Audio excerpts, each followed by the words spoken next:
relación entre el Antiguo y el Nuevo Testamento. Muchos llaman al Antiguo Testamento la ley y al Nuevo Testamento le llaman la gracia, ¿no?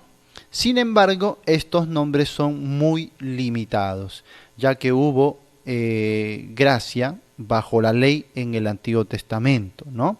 De igual manera, sí y hay ley bajo la gracia en el Nuevo Testamento. A ver, les explico brevemente. Algunos no saben diferenciar, amados hermanos, lo que es la cuestión dispensacional a lo que sería la cuestión, por ejemplo, de la naturaleza de Dios. A ver, cuando hablamos, por ejemplo, de la ley, el día de hoy muchos dicen, no, hoy no hay ley. ¿Por qué? Porque estamos bajo la gracia, ¿no es así? Y muchos cuando van a estudiar el Antiguo Testamento dicen, esas son cosas de la ley, por lo tanto ahí no había gracia. Y esto se viene predicando en muchos púlpitos el día de hoy. Se dice, hermanos, en los tiempos del Antiguo Testamento no había gracia. La gracia recién viene a nosotros después de Cristo, después de su muerte, su resurrección. Así que nosotros estamos en la gracia, pero los del Antiguo Testamento no tenían gracia, ¿no? Ellos tenían solo la ley. ¿Y qué tenían los que vivieron antes de la ley? Por ejemplo, Abraham existió más de 400 años antes que la ley fuese establecida en el Éxodo con Moisés. Y entonces, ¿qué tenía Abraham? ¿Ley o gracia? ¿Qué tenían los que vivieron antes que la ley fuese establecida? Por supuesto que no tendría sentido tratar de hacer una dicotomía entre que antes los hombres tenían ley y ahora tenemos gracia. Eso es un error doctrinal, error de interpretación, error de énfasis, error exegético, error teológico, error en todo el sentido de la palabra. Y si vamos a predicar así, vamos a predicar deficientemente y vamos a tener también discípulos deficientes. Hermanos, cuando hablamos de la ley, hablamos de la dispensación de la ley.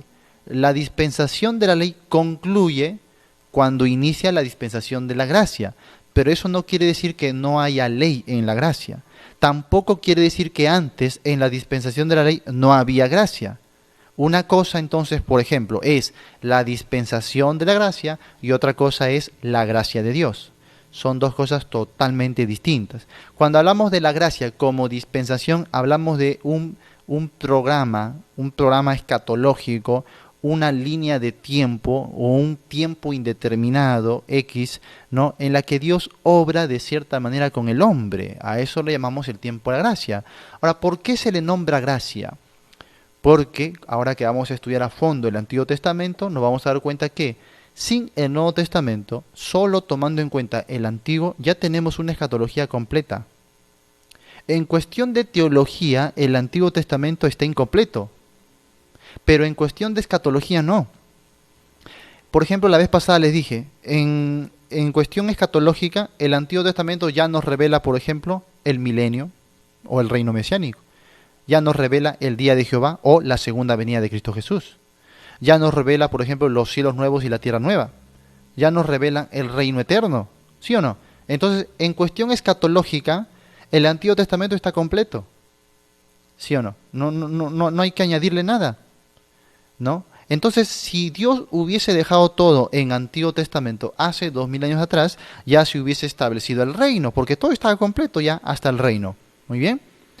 Por eso se le llama gracia a nuestro tiempo. ¿Por qué? Porque Dios puso una pausa, ¿no? Puso una pausa a ese programa escatológico que ya estaba completo en el Antiguo Testamento, le puso una pausa antes de su final cumplimiento. Y abrió un tiempo de ¿qué? De gracia, o sea, una extensión.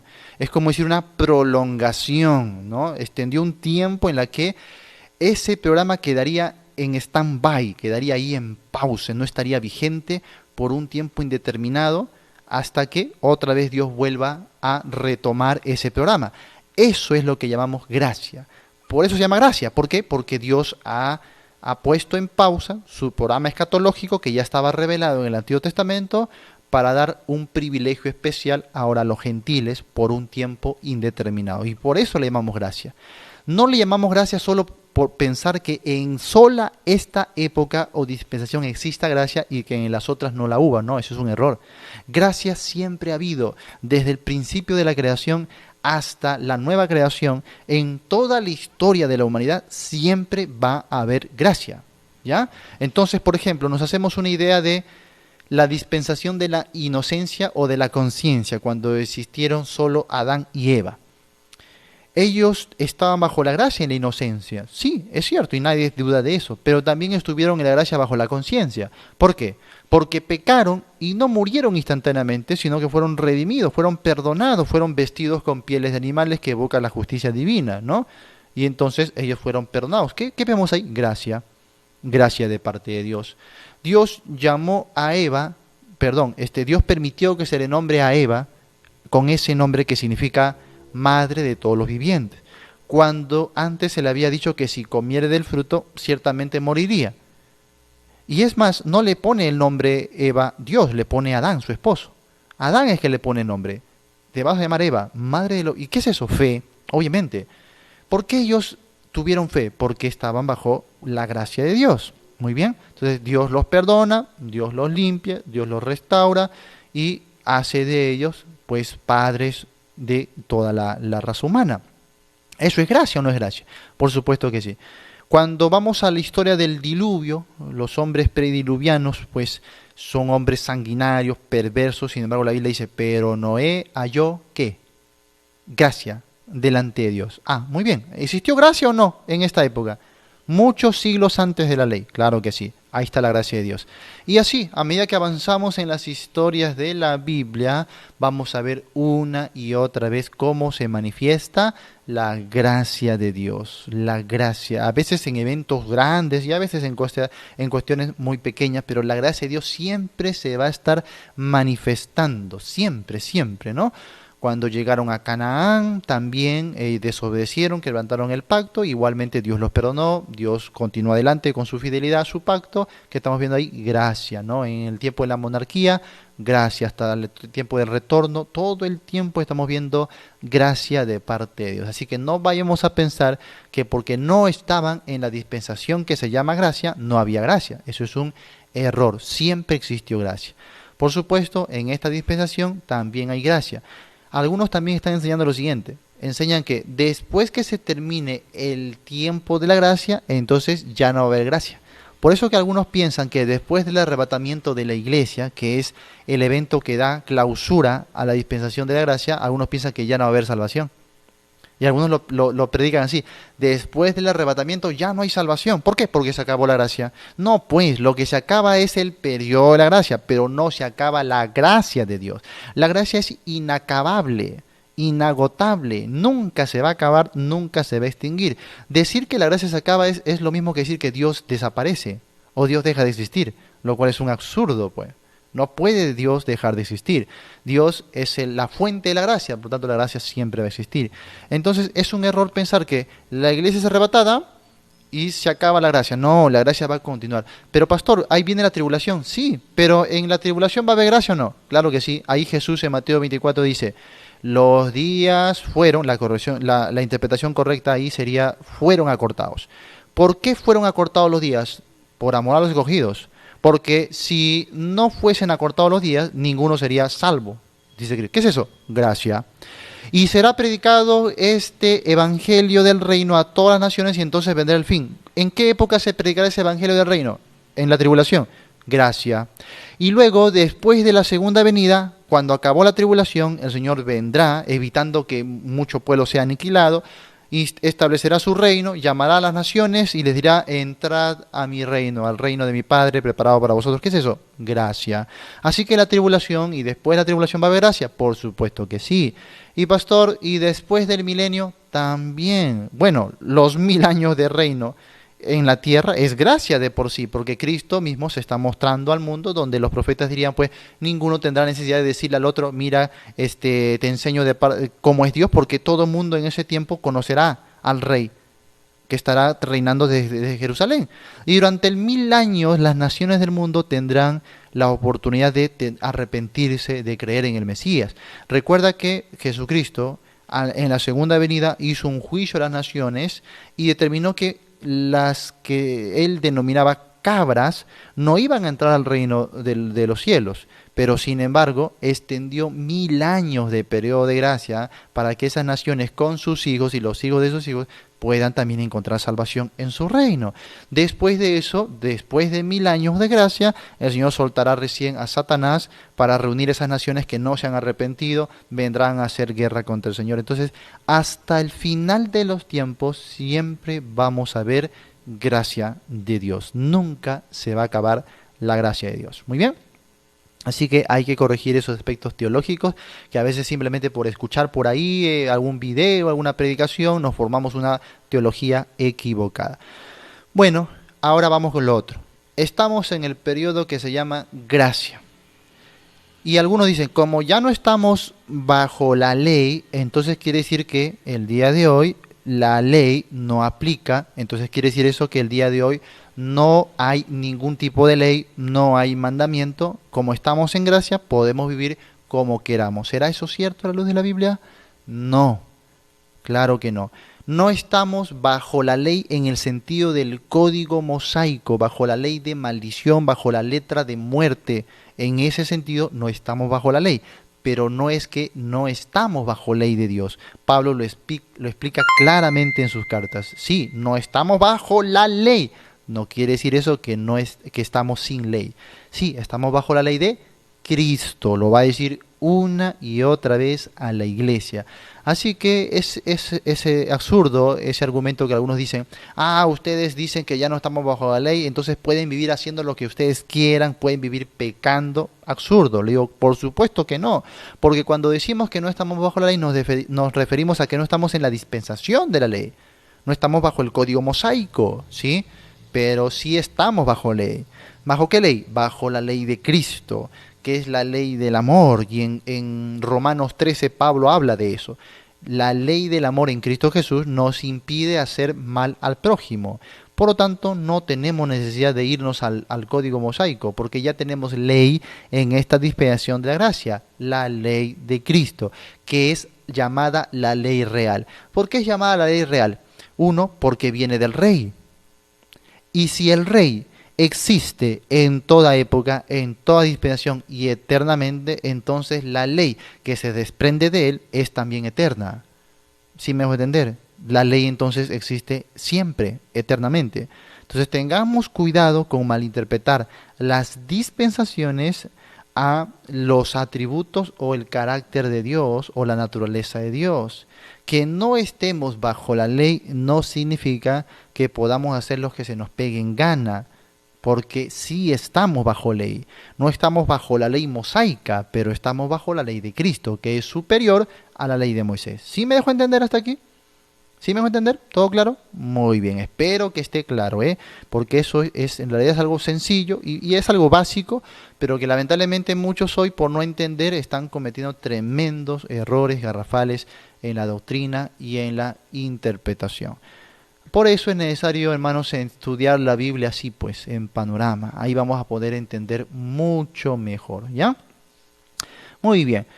Los escritores del Nuevo Testamento consideraron los libros del Antiguo Testamento, la Ley y los Profetas, como un solo cuerpo literario al que llamaron la Escritura o las Escrituras también.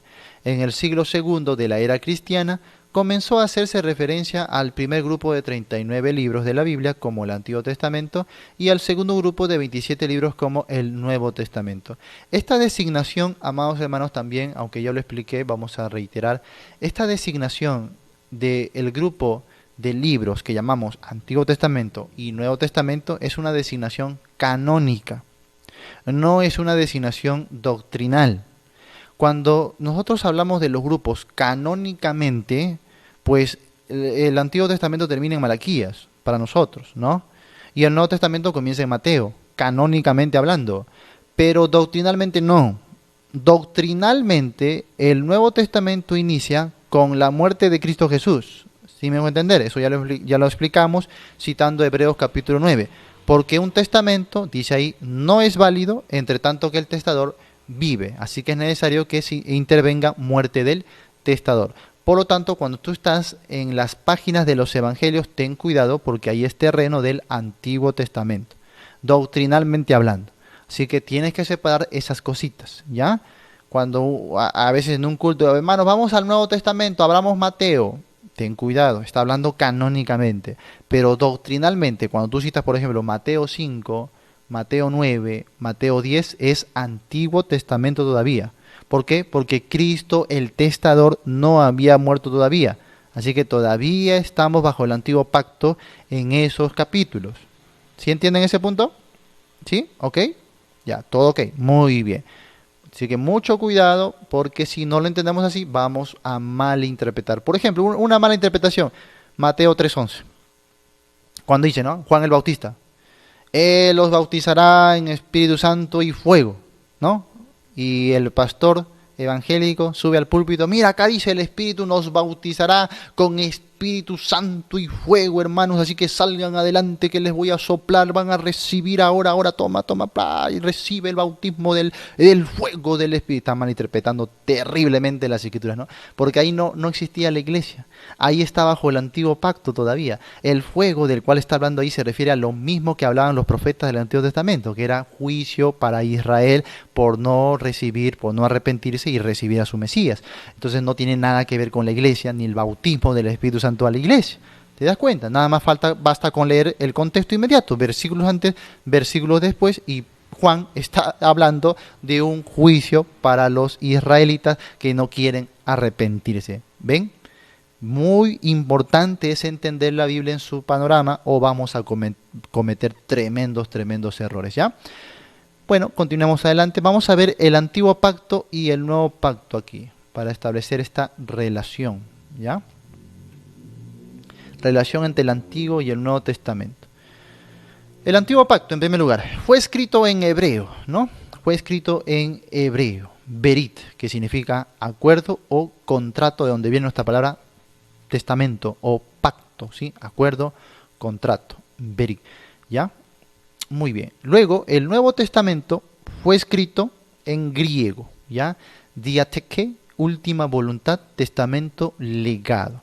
Muy bien. Ahora, ten cuidado con aquellas tendencias, como ya les dije, llamadas raíces hebreas, que dicen que el Nuevo Testamento originalmente fue escrito en hebreo y que por ahí algunos lo manipularon traduciéndolo al griego y se corrompió.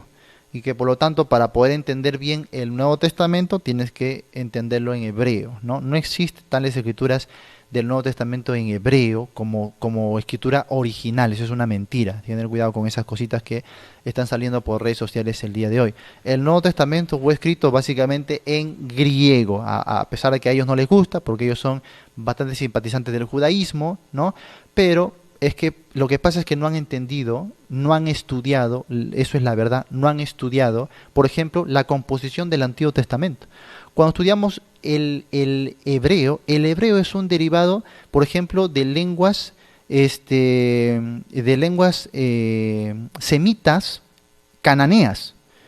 Entonces, el hebreo pertenece a un grupo, a una familia de lenguas semitas del orden cananeo, de donde también salen, por ejemplo, lenguas como el arameo o como el mismo árabe, ¿no? Entonces, si tú estudias la historia de la lengua hebrea, te das cuenta que en la evolución del hebreo también se combinó, por así decirlo, con esas lenguas. Por ejemplo, si tú estudias la lengua antes de la deportación, la lengua hebrea, y la lengua hebrea después de la deportación, son totalmente diferentes. ¿Por qué? Porque en la deportación la lengua hebrea fue influenciada por el arameo y los caldeos, y se nota claramente su gran influencia. Entonces no creas que la lengua hebrea es pura. La lengua hebrea también contiene elementos, por ejemplo, de otras lenguas, ¿no? Entonces no vayan a creer que la lengua hebrea es una lengua ultra sagrada como ellos piensan, ¿no? La lengua hebrea es una lengua común y corriente como cualquier otra que tuvieron un punto de origen igual en Babel que las demás y luego se influenciaron la una con la otra para llegar a ser lo que el día de hoy es. Por ejemplo, la lengua hebrea que el día de hoy se habla en Israel, en el Estado de Israel, no es la misma que el hebreo bíblico que nosotros leemos en los pergaminos antiguos. No, es una lengua que ya evolucionó totalmente diferente. Hay distintas lenguas, o mejor dicho, distintas clases de hebreos. Algunos se usan solamente en campos litúrgicos o religiosos, algunos en días especiales. Otro hebreo es para el habla común. En los tiempos de Jesús, el hebreo que se utilizaba, por ejemplo, para las escrituras no se hablaba ya. Es más, lo que más se hablaba era el arameo. ¿Por qué se hablaba el arameo, pastor, si eran judíos? Porque tienes que estudiar el periodo intertestamentario, pues. En el periodo intertestamentario es cuando vemos cómo esta comunidad había sido influenciada por la lengua aramea. Entonces el idioma hebreo ya estaba en desuso, casi nadie lo usaba. Para el habla, para la cuestión del habla era arameo básicamente. Entonces el hebreo se utilizaba solamente en ciertas cuestiones litúrgicas, como por ejemplo las sinagogas, ¿no? Para cuestiones religiosas, no era el habla común, digamos. Pero para hablar, por ejemplo, en la diáspora, que era el mundo ya más expansivo, o sea, las otras naciones, los otros pueblos, el idioma común era el griego. Entonces, en la región de Palestina, el habla era arameo, pero para que ellos puedan comunicarse, por ejemplo, en cuanto a negocios y otras cosas, con las demás personas del mundo, básicamente tenían que saber griego. Así que todo el mundo en esta época hablaba griego. Era lo más natural que se usara el griego. Además, para ese entonces, las escrituras del Antiguo Testamento, por ejemplo, los libros del Antiguo Testamento ya habían sido traducidas al griego. La versión de la Septuaginta, por ejemplo. La versión de los 70 también se conoce. Esta versión, que era una traducción del hebreo al griego, fue citada por Jesús. Es la versión que más usó Jesús y que más usaron los apóstoles y que más usaron los primeros cristianos. Entonces tenían un habla común, el griego, una escritura común, el griego. Por ejemplo, en la diáspora, los hebreos que habían sido esparcidos por todo el mundo establecían sinagogas. ¿Y qué usaban en esas sinagogas? La Septuaginta, pues. No usaban el hebreo, usaban el griego. Entonces era común que las escrituras más bien se escriban en griego, que era el habla común para todos, en el que mejor se entendía. Era un lenguaje muy básico, muy sencillo, bastante usado, bastante comercial, y que, bueno, fue usado entonces para componer el Nuevo Testamento. ¿Para qué va a escribirse en hebreo? No tiene sentido, el hebreo no estaba en uso ya en esa época, así que ten cuidado con esas mentiras de los de raíces hebreas que te dicen el Nuevo Testamento fue escrito por judíos y fue escrito en hebreo y después se corrompió con el paso de los siglos, lo corrompieron traduciéndolo al griego y te dieron una doctrina totalmente equivocada. ¿Ellos por qué tratan de ir a eso? Porque si toman la Biblia como está, obviamente su doctrina no tiene pies, ¿no? Pero es necesario ir supuestamente a una versión antigua, antiquísima, que ha perdido su significado con el tiempo, versión que solamente ellos saben, ¿no? Para decirte, esta es la doctrina correcta. Y al fin y al cabo corrompen la doctrina cristiana, prácticamente haciendo judaizar a los gentiles, cuando Pablo más bien erradicó ese pensamiento para con la iglesia. Los gentiles no tienen que judaizar. No es necesario judaizar. Al obligar a judaizar a los gentiles, ¿qué se hace? Se blasfema, se corrompe la doctrina de Cristo. Hay que tener bastante cuidado con eso, que ya en próximos programas que tendremos de apología vamos a detallar. Doctrinas de raíces hebreas el día de hoy no son doctrinas cristianas, no son bíblicas y no tenemos por qué aceptarlas. Cuando alguien venga a decirte que yo vengo con raíces hebreas, tú dile anatema. Son secta en realidad, no puedes considerarlos ni siquiera denominación cristiana evangélica, porque son secta. ¿Ya? Así que tengan mucho cuidado, pero lamentablemente muchos cristianos evangélicos, por falta de información, por falta de preparación, están sucumbiendo ante esas cositas. ¿Ya? Yo tengo varios contactos en Facebook que de pronto los he visto publicando cosas de raíces. Cuando le voy a preguntar, no, pastor, ahora sí encontré la verdadera luz, me dicen, ¿no? ¿Qué verdadera luz? ¿Ha sido engañado por una secta? Le digo, hermano, salga corriendo de ahí, ¿qué está haciendo? A ver, le invito a conversar. No, es que yo no sé nada de eso. Entonces, ¿cómo cree en algo que ni siquiera sabe cómo defenderlo y cómo explicarlo? No sé, pero me parece más bonito, ¿no? Bueno, y lamentablemente muchos cristianos están cayendo porque les parece más bonito. Ay, que sí, me hacen ciertas palabras en hebreo, ¿no? Shalom, alejen. Y entonces se deslumbran con esas cositas y piensan que esto es el verdadero conocimiento. No, por favor.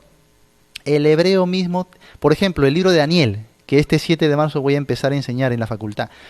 El libro de Daniel está escrito básicamente en 4 lenguas distintas, no solo el hebreo, 2 formas de hebreo y 2 formas de arameo. Grandes porciones de Daniel están escritas en arameo y es el Antiguo Testamento, por favor. ¿Qué me viene aquí que el hebreo es ultra sagrado, que es el idioma santo, que no hay que decir Jesús porque es anatema, hay que decir Yahshua, ¿no? O Yahshua, que no. Hermanos, eso de ahí no tiene pies ni cabeza. Se nota que son gente que realmente no está preparada, pero sí se quiere dar el aire de tremendos eruditos para sorprender a los incautos. Así que tenga bastante cuidado con esas cositas, ¿ya? El Nuevo Testamento, entonces, no hay duda de eso, fue escrito en griego, amados hermanos. Ahora, el Antiguo Pacto funcionaba colectivamente, ¿sí? Vamos a ver aquí, siguiente, el Antiguo Pacto funcionaba colectivamente. A ver, creo que no está acá, ¿no?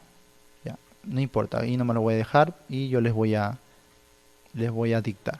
Muy bien. Ahora sí. El Antiguo Pacto funcionaba colectivamente.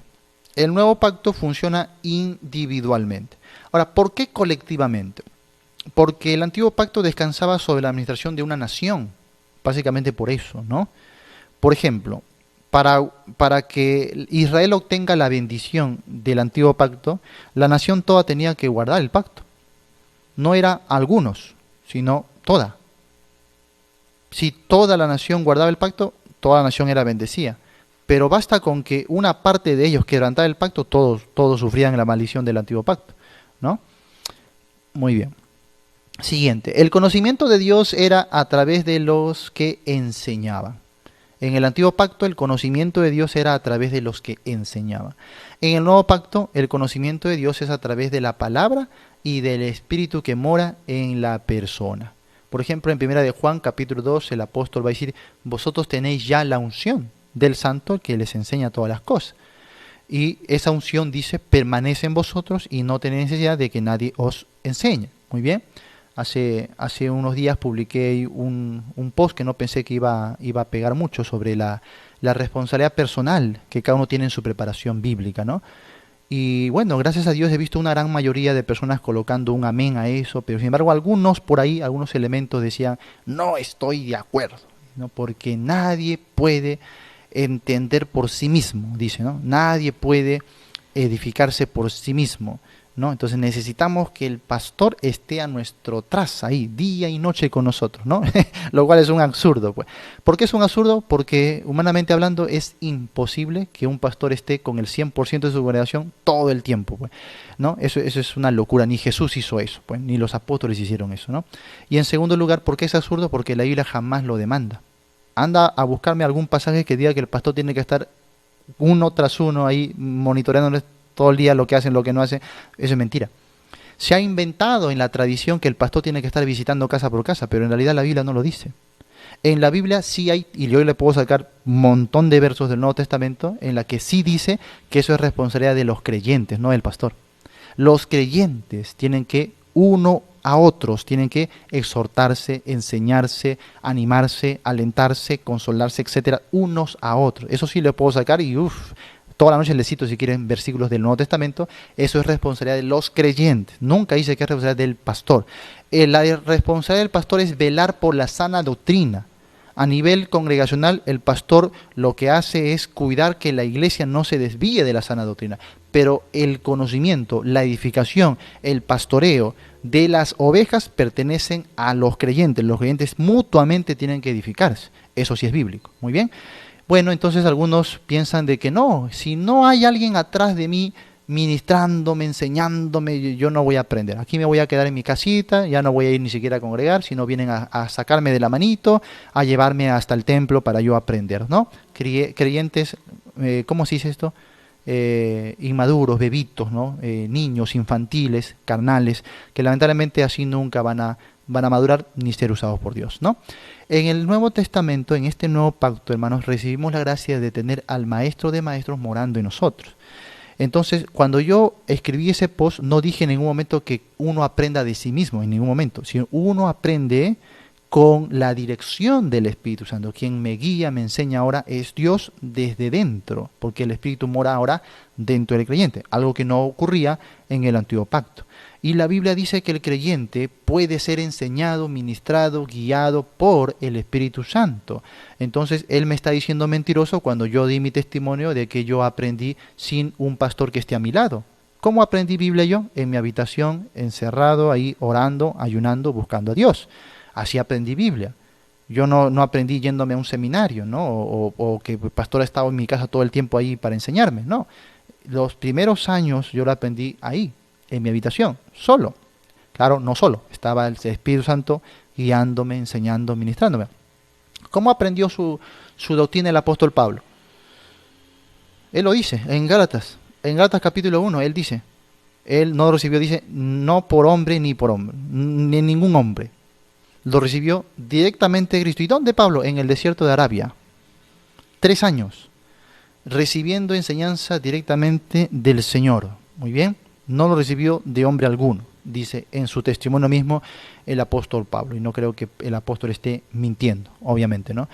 Entonces, hermanos, el día de hoy, ¿puedo yo aprender la Biblia por mí solo estando en mi casa? Por supuesto que sí, porque no estás solo, está el Espíritu Santo contigo, guiándote, ministrándote, recordándote, y eso es posible el día de hoy, ¿no? Entonces, sí, es una gran verdad a la luz de la Biblia. Y lo que hacemos justamente a través de nuestros estudios y capacitaciones es eso, es despertar al creyente para que tenga una responsabilidad propia en su estudio de la Biblia. Si no lo haces así, créeme, todo lo que has venido escuchando hasta ahorita se te va a olvidar. Al año siguiente ni siquiera te vas a recordar que hemos hablado aquí. Porque si tú no estudias personalmente la Biblia, nada pasa. Así de sencillo. Por más que estudies con el mejor de los maestros del mundo, nada va a pasar si no tienes un estudio personal de las Escrituras. Y es posible ahora, en este nuevo pacto. ¿Por qué? Porque el autor de la Biblia mora dentro de nosotros. El autor de la Biblia mora en nosotros. Si no lo creo, no sé, algo está pasando contigo, ¿no? Tienes que revisar tu fe. Yo sí creo, por eso es que voy a la Biblia confiando en que el autor de la Biblia me va a enseñar, me va a guiar, me va a ministrar. Y eso es lo más seguro. Muy bien, con eso no quiero decir que no hay que ir a congregar, por supuesto que sí. Pero ¿de dónde brota, por ejemplo, el ir a congregar? ¿De dónde brota esa convicción? De mi estudio personal de la Biblia, pues. Cuando estudio la Biblia me lleva a la congregación. ¿Te das cuenta? Muy bien. Bueno, entonces, una gran diferencia, ¿no? El conocimiento de Dios en estos tiempos ahora es directamente por la palabra y del Espíritu que mora en la persona. Así es que crecemos en el conocimiento de Dios. Entonces lo que hace el pastor y los maestros solamente es una guía, nada más. Es como mostrarte el mapa, ¿no? Yo te digo el mapa, a ver, te digo así, derecha, izquierda, pero si tú no vas por las calles siguiendo el mapa, no aprendes. ¿Sí me vas a entender? Entonces los pastores solamente damos cierta dirección, cierta guía. La madurez se produce en el creyente en forma personal o no es madurez. Por eso que muchos lamentablemente están en la iglesia mientras está el pastor que les gusta. Cuando el pastor tiene que dejar la iglesia, ellos también dejan de ir a la iglesia. Se acostumbraron a depender siempre de la enseñanza de otro, lo que otro, y no aprendieron a cultivar un estudio personal de las Escrituras, no ser alimentados directamente por el Espíritu Santo. Y ese es un gran problema el día de hoy. Entonces estamos produciendo, ¿qué estamos produciendo? Bebitos espirituales. No estamos produciendo soldados de la fe, lamentablemente, ¿no? Y eso tenemos que decirle a los creyentes, por más duro que les parezca, ¿no? No hemos llamado aquí a mimarlos, a consentirlos, hemos llamado a formarlos en la verdad. Entonces yo tengo que pararme delante de mi congregación muchas veces y decirles, aquí yo no estoy para darles el biberón, no estoy para darles la mamila, aquí usted es un adulto o simplemente nunca va a servir al Señor. Y si no les gusta esto, bueno, tienen otras iglesias donde lo van a consentir, pero aquí, en esta iglesia, los vamos a formar de acuerdo a la palabra de Dios. Y se acabó. Hermanos, la mitad de la iglesia se ha ido, no me importa. Uno tiene que hacer lo que Dios nos ha mandado a hacer. Y se acabó. No importa, algunos pastores, no, es que se van a ir, tienen miedo, ¿no? Se van a ir, que se vayan. Porque se están yendo, ¿qué? Los inmaduros, los que traen tropiezos, los que van a traer carga. Se van a quedar los que sí van a apoyar y va a haber fruto. Y eso pasó. Después que se quedaron solamente los comprometidos, hermano, Dios ha levantado el ministerio. Es así, así de sencillo. ¿Ah? Así que si quiere verdaderos frutos, hermano, sí, forme a los discípulos de acuerdo a la palabra de Dios, no de acuerdo a los sistemas, no de acuerdo a las emociones, ¿sí? Muy bien, el antiguo pacto. La provisión por los pecados era por tiempo limitado. Por ejemplo, la gran expiación se hacía cada año, tenía que repetirse cada año, duraba solo un año, ¿sí? Y además cada día tenían que presentarse constantes sacrificios y ofrendas, constantemente. ¿Por qué? Porque el sacrificio era limitado. Es más, los sacrificios no quitaban el pecado. No vayas a pensar eso. Algunos piensan, pastor, ¿por qué es que si en el antiguo ya sacrificando animalitos eran salvos? ¿Por qué es que el día de hoy no fuera más sencillo así, seguir sacrificando animalitos? O algunos dicen, ¿por qué entonces no están en la presencia del Señor, no? ¿Por qué es que estaban en el Seol? Es que no han entendido. Uno no se salvaba por sacrificar animales. Uno se salvaba por la fe, como sucede hoy.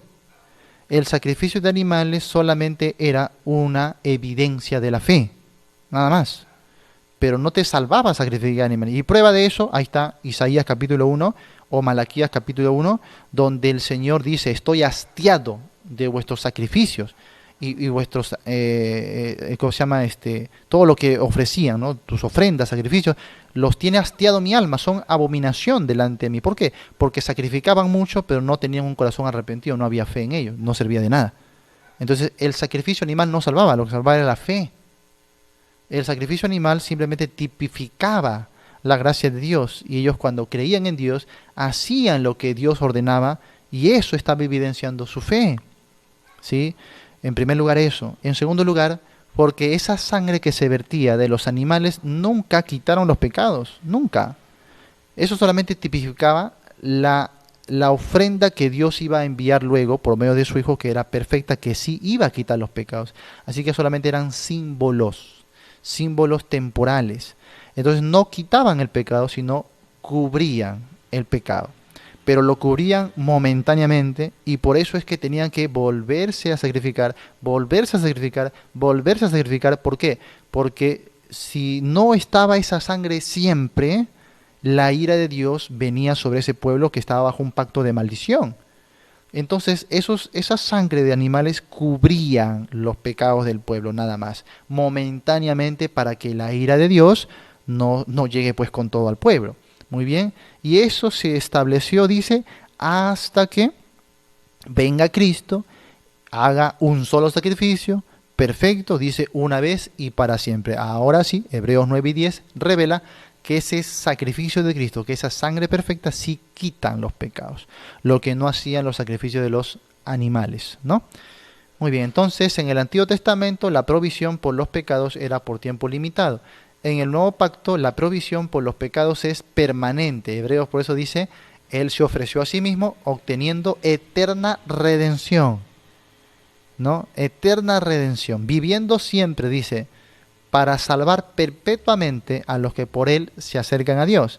Y qué emocionante es analizar esto gramaticalmente. Por ejemplo, primera de Juan capítulo 2, verso 12, el apóstol dice, y Él es la propiciación por nuestros pecados, y también por, nuestras versiones añaden los de, pero en realidad eso no está en el original griego, es por todo el mundo, no es por los de todo el mundo, sino por todo el mundo. O sea, lo que está explicando Juan es que Cristo, la propiciación, es una ofrenda de sacrificio para aplacar la ira divina. Cristo es la propiciación, dice, por nuestros pecados, creyentes, y por todo el mundo, incrédulos. Pero no es por los de todo el mundo, porque si nosotros dijéramos que fuera propiciación por los pecados de todo el mundo, entonces todos serían salvos automáticamente. No, lo que él dice es, y también por todo el mundo, o sea, refiriéndose que esa propiciación está para las personas del mundo, pero no han sido aplicadas a sus pecados. ¿Por qué? Porque es necesario el creer. La condición es el creer. Por eso Pablo dice, Dios, nuestro Salvador, Dios, el Salvador de todos los hombres, mayormente de los que creen, o sea, primariamente, principalmente, o como dice, prioritariamente a los que creen. Entonces la condición es el creer, pero ahí está la ofrenda de expiación en favor de todos. Eso es la idea del apóstol Juan, en primera de Juan capítulo 2, verso 2. Y cuando él dice, él es la propiciación, se refiere a la ofrenda, el sacrificio.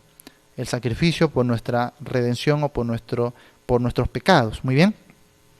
Y es extraordinario pues ver qué dice, ¿no? Él es la propiciación. Porque no dice Él fue la propiciación, sino Él es la propiciación. ¿Te has dado cuenta de eso? No está en tiempo pasado, está en un tiempo continuo. No es Él fue o Él será. Dice Él es. Y casi siempre que vamos a determinar esto, en cuestión de propiciación o redención, siempre se nos da en tiempo presente y continuo. Por eso nosotros hemos obtenido un redentor o una redención eterna, como dice Pablo también en Romanos o en Efesios. Eterna redención, como dice en Hebreos. O sea, a lo que se refiere es que no es que Cristo nos redimió solo en la cruz, ¿no? Cuando estaba ahí muriendo, o no solo en el momento de que nos convertimos, sino que es permanentemente nuestra propiciación. O sea, la figura del Antiguo Testamento nos ayuda a entender, por ejemplo, en el altar, perdón, en el lugar santísimo estaba el Arca de la Alianza. Los querubines miraban hacia el centro del Arca de la Alianza, donde estaba la ley, los 10 mandamientos, donde estaba la vara de Aarón y donde estaba el maná del cielo, y esas tres cosas eran testimonio contra el pueblo. Entonces, cuando los querubines estaban mirando hacia el centro del arca, que estaban mirando el pecado del pueblo. Eso era símbolo del juicio de Dios. Pero entre los querubines y el centro del arca, ¿qué había? Había un propiciatorio, era una especie de plato de bronce, poquito ovalado, ¿ya? El bronce en la Biblia a veces simboliza también el juicio. Pero ese propiciatorio estaba ahí como una bandeja y ahí se echaba la sangre del sacrificio. Y esa sangre tenía que estar ahí de manera permanente. Así que esto era simbólico. Cuando los querubines estaban mirando al pecado, se interponía ¿qué? La sangre. Cuando la sangre cubría los pecados del pueblo, esto era propiciación. Muy bien, se aplacaba la ira divina, ya que se contemplaba la sangre que estaba cubriendo los pecados. Muy bien, entonces esto que vemos en el Antiguo Testamento nos ayuda a entender lo que sucede ahora. Porque nosotros podríamos pensar, ¿no?, de que Cristo murió hace 2000 años, vertió su sangre y ya está ahí, como que cuando nos convertimos se aplicó la sangre y después tenemos que ver cómo nos salvamos porque ya no hay otra aplicación. No. Así como esa sangre en el Antiguo Testamento era permanente y constantemente estaba cubriendo los pecados, ahora la sangre de Cristo permanece eternamente.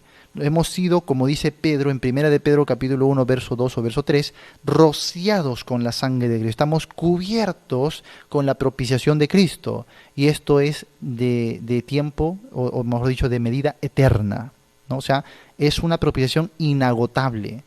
Cristo siempre está ahí. Por eso Juan dice, Él es nuestra propiciación, ¿no? Entonces, cuando Dios nos mira, ya no mira nuestro pecado, ya no nos mira a nosotros, sino nos ve revestidos de Cristo. Entonces la propiciación es vigente permanentemente, siempre. Y esto es la seguridad que tenemos obviamente en la salvación. La salvación no descansa en si nos portamos bien o nos portamos mal, sino descansa en que si estamos o no estamos revestidos de Cristo. Aquellos que ya estamos bajo la propiciación de Cristo, somos salvos eternamente. ¿Por qué? Porque Él es nuestra propiciación. No será, no fue. Él es siempre nuestra propiciación. Y por eso el escritor de Hebreos dice, en el capítulo 10, verso 14, con una sola ofrenda hizo perfectos para siempre a los santificados. ¿Y quiénes son los santificados según su mente? Lee todo Hebreos, los santificados son aquellos que han sido rociados con su sangre. En el antiguo pacto dice, todo era santificado con sangre rociada de animales, pero ahora en este nuevo pacto con la sangre preciosa del Hijo. Y esos son los santificados. Los santificados son aquellos que, según el capítulo 6 de Hebreos, han acudido para asirse de la esperanza puesto delante de vosotros, la cual tenemos como segura ancla o como firme y segura ancla del alma. Y dice que penetra hasta dentro del velo de donde también entró Cristo Jesús como nuestro precursor, hecho sacerdote para siempre, según el orden de Melquisedec. Y según ese orden, Él es un sacerdote que se compadece de nuestras debilidades y podemos perpetuamente acercarnos a Él con confianza, con seguridad, para buscar siempre socorro, oportuno socorro y misericordia. Entonces, los santificados, bajo la sangre de Cristo Jesús, siempre tienen acceso al trono de la gracia y están siempre en condición de perfección, siempre, con una sola ofrenda, hizo perfectos para siempre a los santificados. He ahí la gran diferencia entre el antiguo pacto y el nuevo pacto. Por supuesto, vamos a entender que el antiguo nos preparaba, anunciaba el nuevo. No es que simplemente antes fue así y ahora va a ser diferente. No, el nuevo se ha de entender cuando estudiamos el antiguo. El antiguo nos conduce al nuevo, ¿ya? Por eso que es importante estudiar ambos pactos. Muy bien, entonces en el nuevo pacto la provisión por los pecados es permanente, es para siempre, es continua, es inacabable, inagotable, raudal, diría un himno, ¿no? Siguiente, el antiguo pacto. Las personas no contaban con auxilio divino. En el nuevo pacto, la persona cuenta con auxilio divino, motivación y capacitación. Esta palabra parakletos en el griego se aplica al Espíritu Santo en Juan del capítulo 14 al capítulo 16, cuando Jesús habla de el otro consolador. Pero el apóstol Juan lo aplica a Cristo en Primera de Juan, capítulo 2, verso 1 y verso 2, cuando dicen, hijitos, estas cosas os escribo para que no pequéis. Y si alguno hubiere pecado, abogado, ahí está, parakletos, tenemos a Jesucristo el justo. Abogado tenemos para con el Padre. Ojo, Jesucristo nunca nos defiende ante Satanás, nos defiende ante el Padre. Muy bien, porque la justicia, el juicio por los pecados viene del juez eterno, que es Dios. Cristo entonces nos defiende ante su propio Padre. Tengan cuidado con aquella doctrina que dice que Cristo estaba pagando en la cruz con su sangre el precio por las almas a Satanás. No, a Satanás no se le paga nada. Cristo paga al Padre. Muy bien. Y entonces dice ahí, Él es nuestro Paracleto. Pastor, entonces, ¿quién es el Paracleto? ¿El Espíritu Santo o Jesucristo? Ambos, pero con funciones distintas. Por ejemplo, Paracleto significa abogado o consolador. Básicamente es alguien que está al lado de, significa alguien al lado de para ayudar, para auxiliar, para defender una causa. Eso significa Paracletos. Y cuando se habla del Espíritu Santo como Paracletos, es porque Él está aquí en la tierra representando a Cristo. ¿Sí me dejo entender? Y cuando se habla de Cristo como nuestro Paracletos, es porque Cristo está allá en los cielos representándonos a nosotros delante del Padre. Qué interesante, ¿no? Y esa armonía entre el Espíritu Santo y Cristo Jesús. Entonces nosotros tenemos auxilio, por eso que Romanos 8 revela que el Espíritu intercede por nosotros con gemidos indecibles, y luego Hebreos también dice que Cristo delante del santuario celestial, delante del trono de la gracia, dice que está intercediendo también por nosotros de noche y de día.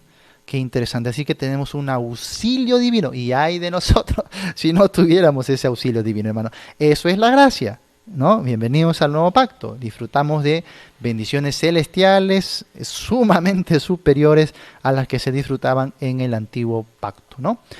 Muy bien, si seguimos. Antiguo pacto fue diseñado para destacar la santidad de Dios y evidenciar la pecaminosidad del hombre. Nunca se instituyó la ley en el antiguo pacto para salvar, nunca. Y eso ya Pablo lo va a explicar en el Nuevo Testamento, ¿no? En sus epístolas doctrinales. La ley solamente fue establecida, número uno, para conocimiento del pecado y para conocimiento de nuestra naturaleza caída.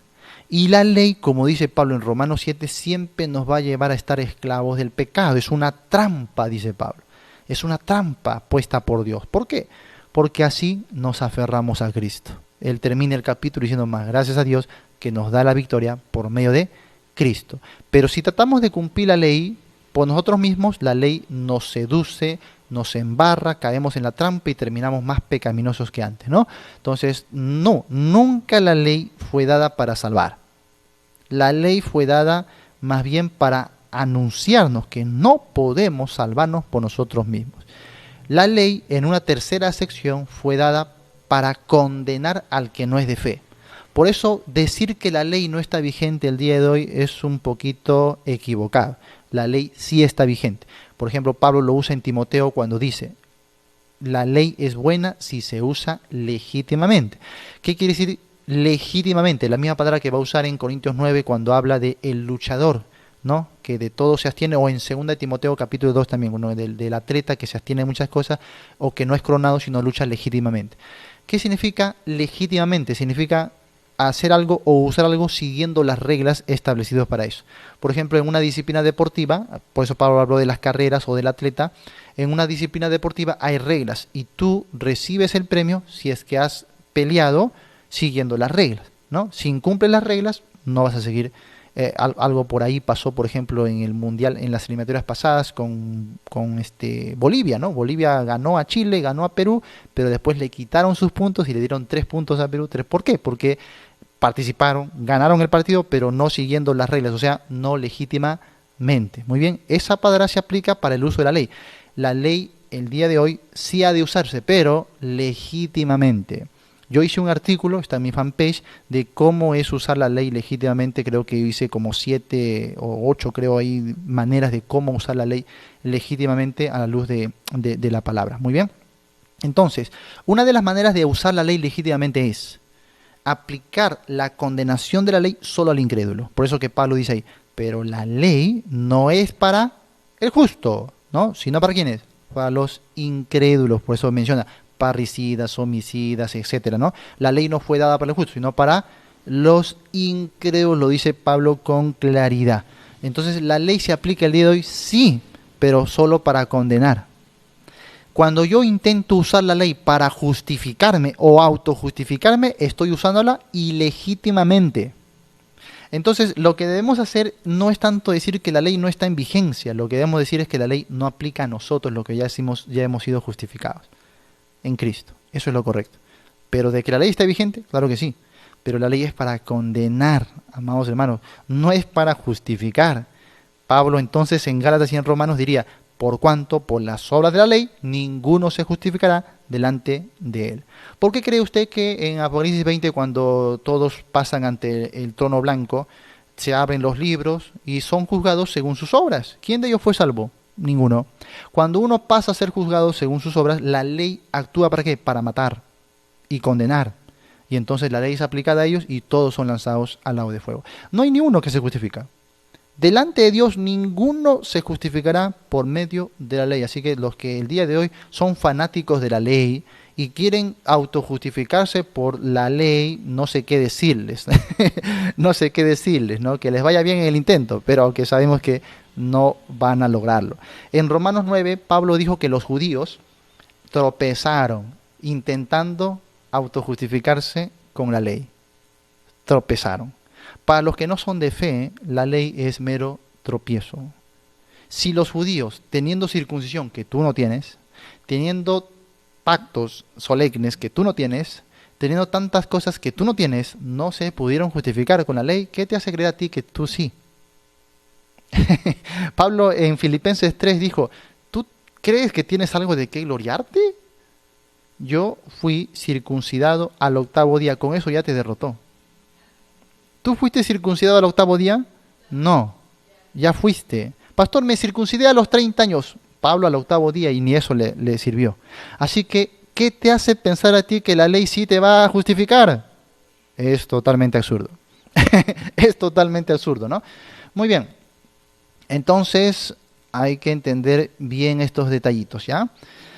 La ley fue diseñada para destacar la santidad de Dios y evidenciar la pecaminosidad del hombre, para que el hombre vea cómo es su corazón, cómo es el pecado, que es imposible autojustificarse y así corra a Cristo.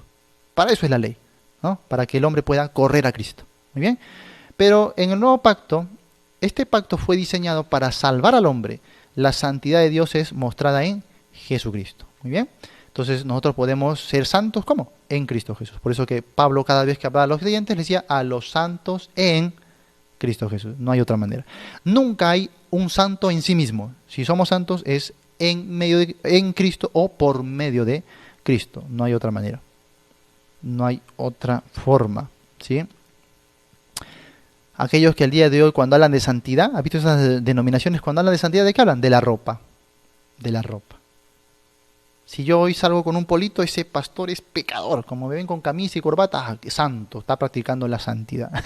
Hoy día la santidad es sinónimo de ropa, vestido. Qué absurdo, ¿no? Totalmente absurdo. Siguiente, Antiguo Testamento. Para demostrar fe era necesario obedecer en el Antiguo Testamento, ¿sí?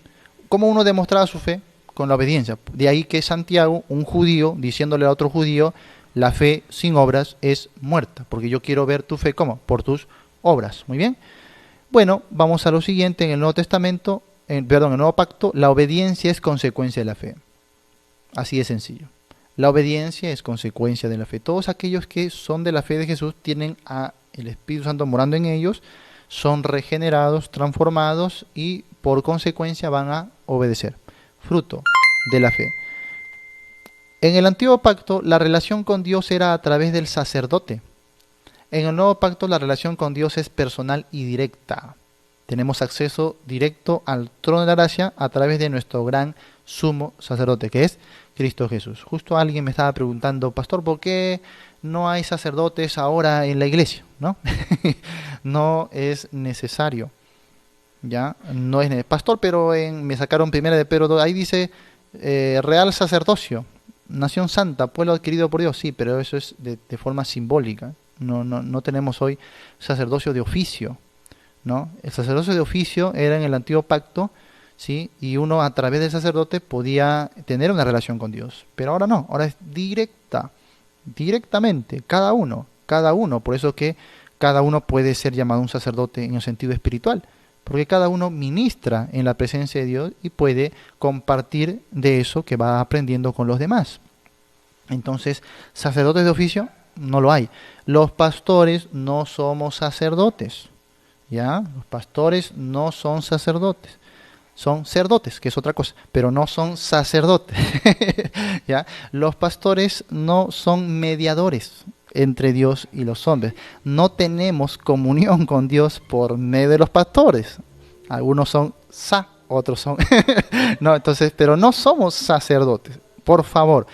Algunos piensan que hoy vamos con el pastor, que sin el pastor yo no podría vivir, sin el pastor no podría orar, sin el pastor no podría crecer. Necesitamos nuestro pastor y están idolatrando al pastor. ¿Ya? No. Cuidado con la pastolatría, ¿ya? No hay sacerdocio. Hoy los pastores no somos levitas, no somos sacerdotes. Tengamos bastante cuidado con esa exageración que se hacen en algunas denominaciones, que todo gira en torno al pastor. Eso es equivocado. El ministerio, según la Biblia, bueno, aparte de Cristo, porque Efesios 4 dice, siguiendo la verdad, no, o sea, Cristo, pero habla más bien del ministerio en sí, como servicio, como obra, como crecimiento, gira en torno a los miembros, no al pastor, a los miembros del cuerpo de Cristo. Todos conformamos un solo cuerpo. Y eso es la verdad para la iglesia el día de hoy. Pero no sé por qué, aunque sí sabemos, las iglesias han acostumbrado a tomar el molde o el modelo del Antiguo Testamento para llevarlo a la iglesia. Entonces, como ven en el Antiguo Testamento un sacerdote, hoy quieren hacer así también en la iglesia, hacer su tabernáculo o su lugar santísimo, el sacerdote está ahí, ¿no? Metido en el templo. Entonces, toda la manera del Antiguo Testamento. Hermano, entienda, estamos en el nuevo pacto, estamos en la gracia, estamos en la iglesia, no somos Israel, no estamos en el tabernáculo, no tenemos sacerdote. No tienes por qué imitar lo del Antiguo Testamento y aplicarlo de forma directa a la iglesia el día de hoy, ¿no? Por eso que muchos hoy día están diciendo, traedme los diezmos aquí al alfolí. El alfolí soy yo. Traedme todos los diezmos de aquí, que yo soy su levita, ¿no? Están abusando de las cosas que vemos en el Antiguo Testamento. Tener mucho cuidado. El Antiguo Testamento sí nos edifica, sí tiene bastante enseñanza, pero cada cosa en su debido contexto. ¿no? Cada cosa en su debido contexto. El Nuevo Testamento ya nos da digamos, la teología completa para poder entender cómo es la manera correcta de aplicar a nosotros el día de hoy el Antiguo Testamento, y que básicamente es una labor didáctica. O sea, el Antiguo Testamento nos enseña cómo entender la teología completa, pero por ahí tratar de aplicar cada cosa que vemos en las páginas de nuestro Antiguo Testamento a nosotros ya es un error tremendo, ¿eh?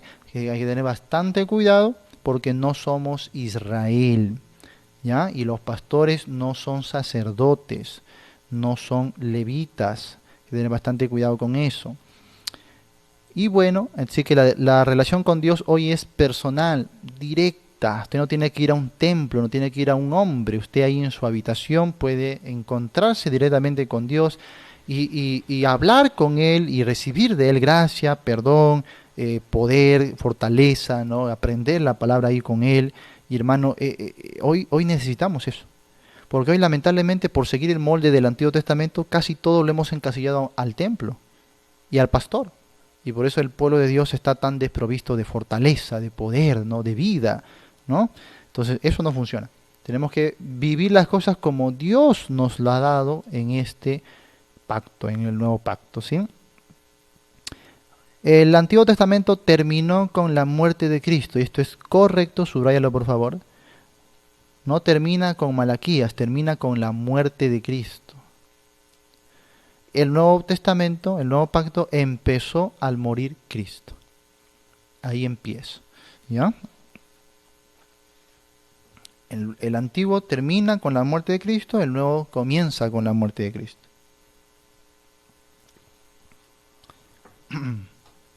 El Antiguo Testamento expuso los preparativos de los cuales el Nuevo Testamento sería el cumplimiento. O sea, el Antiguo Testamento es una sombra del Nuevo Testamento. Claro que sí. Por ejemplo, vamos a Hebreos, ¿ya? Vamos a Hebreos. Hebreos. Y vamos a ver ahí lo que quiere decir. Por ejemplo, en el capítulo 9. Hebreos capítulo 9. Pronuncia bien, es Hebreos. No te va a pasar con una hermanita que un día dijo, pastor, yo he leído en Hebreos, decía, en Hebreos. No, hermano, no es Hebreos, es Hebreos. Pronuncia bien, ¿ya? Muy bien. A ver, primero, capítulo 8, ¿ya? Capítulo 8, verso 5. A ver, creo que vamos a ir un poquito antes. Ajá, verso 4 mejor ya, verso 4. Hebreos 8, verso 4. Dice, así que si estuviese sobre la tierra, ni siquiera sería sacerdote, habiendo aún sacerdotes que presentan las ofrendas según la ley. Ojo, esto es una evidencia de que la escritura de Hebreos se tuvo que haber escrito antes del año 70. ¿Por qué? Porque él está diciendo que en su momento había todavía sacrificios, sacerdotes, había todavía templo. Ustedes saben que el templo fue destruido en el año 70. Así que si el autor dice que todavía hay templo, sacrificios y sacerdote, está antes del año 70. Muy bien. Y bueno, dice que si Cristo estaría en ese momento en la tierra, no sería sacerdote. ¿Por qué? Porque el sacerdocio ahí era bajo el orden levítico, o sea, los de la tribu de Leví. Pero Cristo no era de la tribu de Leví, eso lo explica en el capítulo 7. Cristo es de la tribu de Judá, y la Biblia no habló que de la tribu de Judá habría sacerdocio, no, eso fue para la tribu de Leví solamente. Y recuerden, hermanos, que esto de aquí que estamos viendo, cómo es que se está enseñando ya de la gracia, pero todavía hay sacerdocio, hay todavía sacrificios, quiere decir que esto es una transición, estamos en una etapa de transición. Y así tenemos que entender estas escrituras. Algunas veces nosotros pensamos algo que hubo un cambio radical, como que de la muerte de Cristo al día siguiente ya estamos en todo lo que se llame la gracia. No, recuerda que había un tiempo de transición también. Es cierto que Cristo apertura la gracia, pero para pasar a todo el conocimiento de lo que es la gracia y su revelación, hay un tiempo de transición. Muy bien, verso 5. Dice, los cuales sirven a lo que es figura y sombra. Subraya eso. La misma Biblia dice que el Antiguo Testamento es figura y sombra de las cosas celestiales. Cuando dice figura, se refiere a un tipo o a un símbolo, ¿no? En otra parte también se menciona la palabra símbolo. Entonces, es como que, a ver, esto de aquí, este evento, esta historia o esta cosa, es simplemente una representación de lo que vendría más adelante. Un ejemplo, cuando Dios le dio a Moisés el plano del tabernáculo, le dijo, mira que hagas las cosas de acuerdo al modelo que has recibido. Porque el modelo que recibió Moisés, y luego lo va a recibir David para el templo, es un modelo del santuario que había en los cielos, y Dios les da a ellos un plano para que lo grafiquen en la tierra. Entonces ese tabernáculo o ese templo no era el lugar original, o mejor dicho, el verdadero santuario de Dios. Era solamente un molde o una maqueta, una representación que anunciaba, que prefiguraba lo verdadero que estaba en el cielo, que después se ha de manifestar en la tierra. Muy bien. Entonces, con referente a, por ejemplo, Cristo y todas las verdades que tienen que ver con la salvación en Cristo, también la ley con sus ordenanzas, sus rituales, sus ceremonias y todo eso solamente eran figuras que tipificaban a Cristo. Y también usa la palabra aquí sombra, ¿no? Cuando dice sombra se refiere de esencia, o sea, de lo contrario de esencia, mejor dicho, porque la sombra no existe. La sombra no existe. La sombra solamente proyecta un cuerpo. El cuerpo es la esencia, la sombra es como que solamente la proyección de esa esencia, pero la sombra no existe. Entonces, el Antiguo Testamento tiene varias cosas, el Antiguo Pacto tiene varias cosas que son sombra del cuerpo, de la esencia. ¿Cuál es el cuerpo? ¿Cuál es la esencia? Por supuesto, Cristo y el Nuevo Pacto. Por eso dice, ¿no? Los cuales, o sea, los sacerdotes de ahora, los levitas, sirven a lo que es figura y sombra de las cosas celestiales. Como se le advirtió a Moisés, dice, cuando iba a erigir el tabernáculo, diciéndole, mira, haz todas las cosas conforme al modelo que se te ha mostrado en el monte. Pero ahora, mira, cambio, tiempo presente, tanto mejor ministerio es el suyo, cuanto es mediador, o sea, Cristo, es mediador de un mejor pacto establecido sobre mejores promesas. Muy bien. Luego el capítulo 10, vamos allá. Capítulo 10 de Hebreos. Verso 1 dice, porque la ley, mira, teniendo la sombra de los bienes venideros. La ley no era los bienes, solo era la sombra de los bienes, ¿sí? La ley teniendo la sombra de los bienes venideros, no la imagen misma de las cosas. ¿Te das cuenta? No la imagen misma de las cosas. La ley dice, nunca puede, por los mismos sacrificios, ojo, nunca es nunca, nunca puede, por los mismos sacrificios que se ofrecen continuamente cada año, hacer perfectos a los que se acercan. ¿Bien?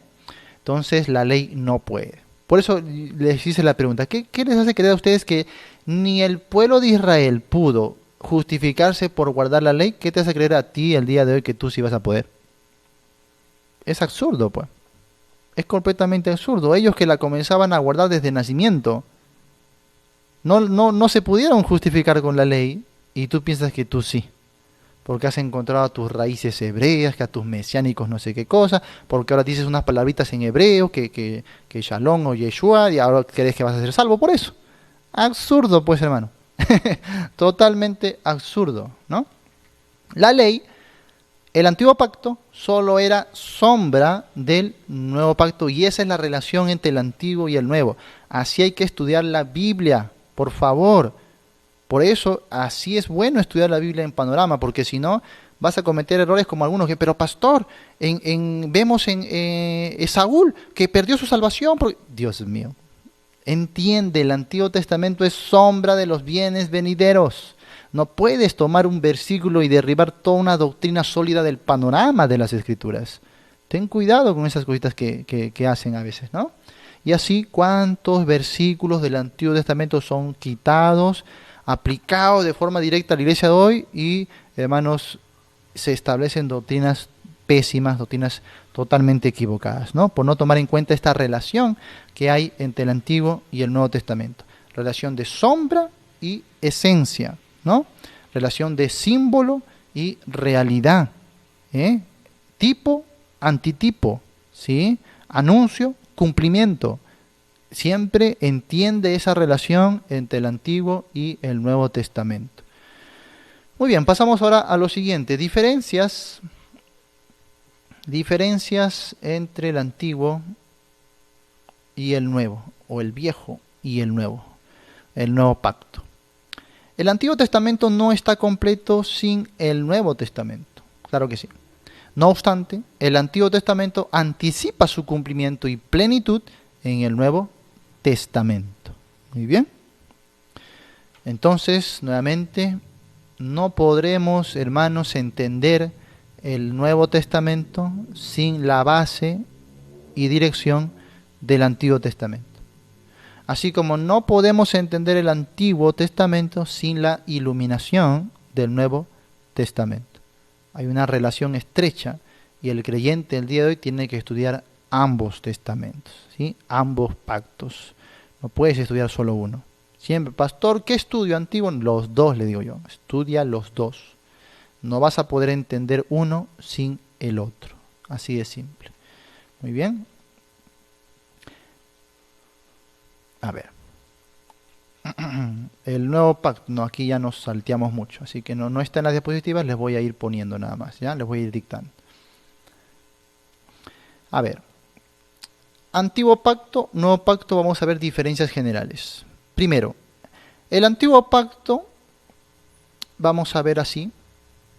Número 1, el nuevo pacto está escondido en el antiguo pacto.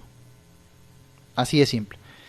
Una base bíblica podría ser Efesios capítulo 3. Efesios capítulo 3. Donde Pablo dice, ¿no? A mí se me ha dado este misterio que en otras generaciones no se dio a conocer a los hijos de los hombres.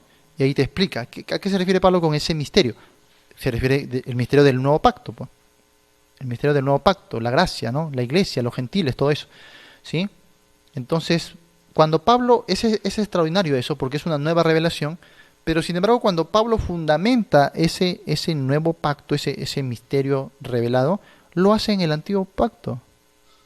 Pablo cita las escrituras. Entonces, ¿qué rescatamos de eso? Que el nuevo pacto está escondido en el antiguo.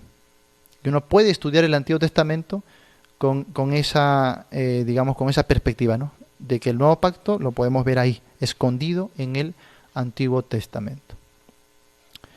Ahora pasamos al Nuevo Testamento, al Nuevo Pacto. El Antiguo Pacto está descubierto en el Nuevo Pacto. ¿Entienden la relación? ¿Entienden la analogía? Cuando vamos al Antiguo Pacto, ¿qué encontramos? El nuevo que está escondido ahí. Y cuando hablamos al Nuevo Pacto, ¿qué encontramos? El antiguo que está descubierto ahí. Qué interesante, ¿no? Muy bien, otro. En cuestión del Antiguo Pacto. El Antiguo Pacto no está terminado sin el nuevo Pacto. Está inconcluso. Ojo, hace un momento les dije que el Antiguo Testamento por sí solo ya tiene la escatología completa. Les dije, en cuestión escatológica está completo. En cuestión escatológica está completo, pero en cuestión teológica no. En cuestión teológica, el Antiguo Pacto está incompleto sin el Nuevo. Siguiente, en cuestión del Nuevo Pacto ahora, el Nuevo Pacto no es claro sin el Antiguo Pacto. Así de sencillo. No vamos a poder entender el Nuevo Pacto sin el Antiguo Testamento, ¿sí? Hebreos, por ejemplo. Para estudiar Hebreos tú tienes que ser un buen conocedor del Antiguo Testamento, hermano. Yo no sé cómo hay algunos que se aventuran a estudiar Hebreos, que dicho sea de paso es uno de los libros de la Biblia más difíciles de estudiar y de entender. Y unos quieren entender Hebreos siendo incluso nuevos en la fe. Voy a estudiar Hebreos, dice uno. Y se comienzan ahí, se confunden terriblemente. No hagas eso, por favor. Hebreos es muy, muy difícil de interpretar. Tienes que estudiar primero todo el Antiguo Testamento para que puedas entender Hebreos, ¿sí? Es más, los mismos evangelios no los vas a poder entender sin el Antiguo Testamento. Apocalipsis, imposible de entender Apocalipsis sin el Antiguo Testamento. Imposible. Yo no sé cómo muchos se atreven a ir a leer Apocalipsis sin siquiera haber leído el Antiguo Testamento. Es imposible.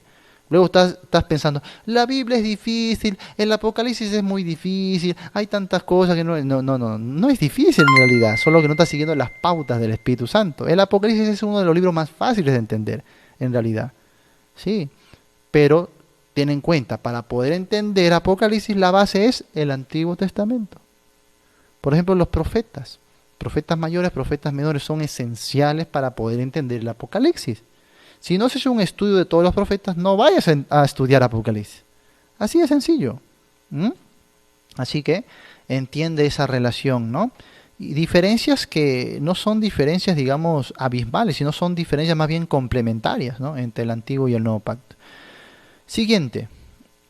En el Antiguo Pacto, Cristo es anunciado como el Mesías venidero. En el Antiguo Pacto, Cristo es anunciado como el Mesías venidero, aquel que habría de venir, ¿no? En el Nuevo Pacto, Cristo es presentado como el Mesías. Es presentado y explicado, añadiría yo. Es explicado. Es Jesús el Mesías que habría de venir, ¿no? Y ahora Él es explicado en el Nuevo Pacto. Entonces algunos me preguntan, Pastor, ¿cómo en el Antiguo Testamento se salvaban las personas si la Biblia dice que solamente es por medio de Cristo Jesús?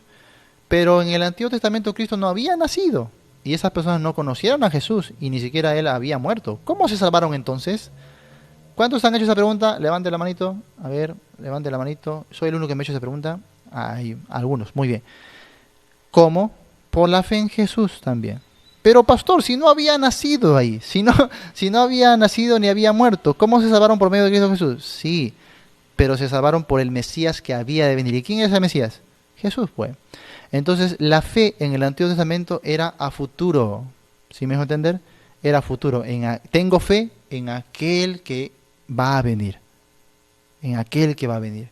Nuestra fe ahora es mirando al pasado. Tengo fe en aquel que vino. Pero es la misma persona. Sigue siendo el mismo Mesías, el mismo Cristo, el mismo Jesús. Así que las personas del Antiguo Testamento y las del Nuevo Testamento, las de hoy, también ambas se salvan igualmente por la fe en Cristo Jesús. Y si no me crees, lee Hebreos, pues. Hebreos capítulo 11, por ejemplo, habla de Moisés. Dice que Moisés miró el galardón de Cristo, ¿o no? Claro que sí. En los Evangelios dice que Abraham miró el día de Cristo, ¿o no? Sí, claro que sí. Ah, ya, muy bien. Entonces, incluso dice, Moisés escribió de mí, dice Jesús. Ah, muy bien. Entonces, ¿a dónde o a quién miraban los del Antiguo Testamento? A Cristo Jesús, pues. ¿Te das cuenta? Y lo podemos entender cuando hacemos esa relación entre el Antiguo y el Nuevo Testamento. Así que no te hagas bolas, aunque Jesús no haya nacido, igual la fe era en aquel que habría de venir. Por eso que, estando en el paraíso, esperaban eso. Estaban en tiempo de espera, ¿no? Porque los sacrificios, todo eso, solamente había cubierto sus pecados. Una vez que Cristo vino, murió, ahora sí derramó la sangre que quita el pecado, ahora sí ellos que están en el paraíso pueden ser trasladados al reino celestial sin problemas. ¿Por qué? Porque ahora ya han sido redimidos, santificados en la sangre perfecta que es Cristo el Señor. Muy bien, pero la fe entonces siempre es en la misma persona, Cristo Jesús. Ahora, el Antiguo Pacto. El Antiguo Pacto inicia la revelación de Dios. El Antiguo Pacto inicia la revelación de Dios. El Nuevo Pacto termina la revelación de Dios, concluye. Pastor, ¿eso quiere decir que el día de hoy ya no hay más revelación? Sí, hoy no hay más revelación. Pero pastor, la vez pasada soñé viendo angelitos, vi una nube, una luz que descendía del cielo. Hermano, no sé, comiste frijoles, de repente algo te cayó mal, por eso has soñado. El día de hoy Dios ya no revela por sueños, visiones, voces, profetas. Mucho cuidado con eso, No hay más revelación. Ya el Nuevo Testamento concluye la revelación. No se puede tener más revelación porque usted estaría teniendo nuevos testamentos. Y Pablo dijo en Gálatas 1 que si alguien viene con Nuevo Testamento le digamos anatema. Justamente los mormones en su libro El Mormón dicen un Nuevo Testamento de Jesucristo. No, otro testamento de Jesucristo. Por eso que cuando un mormón viene yo le muestro su portada y le digo, mira, aquí dice acá. otro testamento. Aparte del Antiguo y del Nuevo, tú tienes otro testamento. Y ellos sí, ellos no tienen descaro, pero ellos no tienen problemas en aceptar eso. Ellos con sumo descaro dicen, sí, nosotros anunciamos otro testamento. Muy bien, en Gálatas capítulo 6 dice que si alguien viene diciéndonos otro testamento, sea anatema. Así que, anatema, le digo, no te voy a recibir. Y menos, dice, si a un ángel del cielo, y a ustedes el ángel Moroni les reveló su Nuevo Testamento, ¿no? O otro testamento, así que están totalmente fuera de la... Tengan cuidado, hermano. ¿Cómo es que José Smith sacó todo? Porque se le apareció un ángel, porque escuchó voces, porque vio visiones. Tengan mucho cuidado, que adentrarse en ese mundo te puede hacer luego estar formando tu propia secta. Tener mucho cuidado con eso, ¿ya? Entonces hoy no hay más revelación. El Antiguo Testamento inició la revelación de Dios, el Nuevo Testamento la culminó y se acabó. No tenemos más revelación. Muy bien. Vamos a ver entonces lo siguiente también. Antiguo Testamento. La fe es requerida para ser salvo. La fe es requerida para ser salvo. Y en el Nuevo, pastor, la fe es requerida para ser salvo. En eso sí no hay diferencia alguna. La fe siempre ha sido el medio, siempre. Pastor, deme una evidencia bíblica. Romanos capítulo 4, Pablo cita a Abraham. ¿En qué tiempo existió Abraham? ¿En el tiempo de la ley, tiempo de la gracia? En ninguno, existió antes de la ley. Y antes de la ley dice Pablo que Abraham fue justificado ¿por qué? Por la fe. Muy bien, ahí lo tienes. Una clara evidencia de que en el Antiguo Testamento, antes que la ley, Dios justificaba a las personas por la fe. La fe era lo requerido. Rahab, gentil. ¿Por qué fue justificada? Por la fe. ¿Sí? Gentil. Ejemplos tenemos de sobra en el Antiguo Testamento. Todos son justificados por la fe. La fe es el ingrediente primordial, es el ingrediente básico, elemental para la salvación. En el Nuevo Testamento igual, siempre fue por fe. Ten cuidado, algunos están enseñando, en el Antiguo era por obras, hoy es por fe. No, mentira, nunca fue por obras. La Biblia es específica, Efesios capítulo 2, verso 8, verso 9. Por gracia sois salvos por medio de la fe, y dice, y esto es don de Dios, no por obras, para que nadie se gloríe. Entonces quiere decir que si tú piensas que en el Antiguo era por obras y ahora es por fe, entonces cuando estemos en el cielo, los del Antiguo Testamento, yo sí me salvé por obras, ustedes no, ustedes fúchila de acá, nosotros sí somos tremendos, que hicimos tanta obra para justificarnos, pero ustedes no. Ustedes por la fe nomás, pobrecito de ustedes si no fuera por la fe, ¿no? Y se estarían vanagloriando los del Antiguo Testamento. Pero no, nuevamente, ¿qué dice Romanos capítulo 4? Si Abraham fue justificado por obras, tiene de qué gloriarse, pero no para con Dios.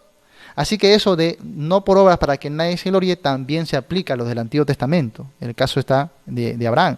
Así que no hay nadie que va a estar en el cielo por obras. No hay nadie, absolutamente nadie. Nadie se va a poder gloriar por sus obras en la eternidad. Todos sabrán que están ahí inmerecidamente, salvos solamente por fe. Muy bien, continuamos.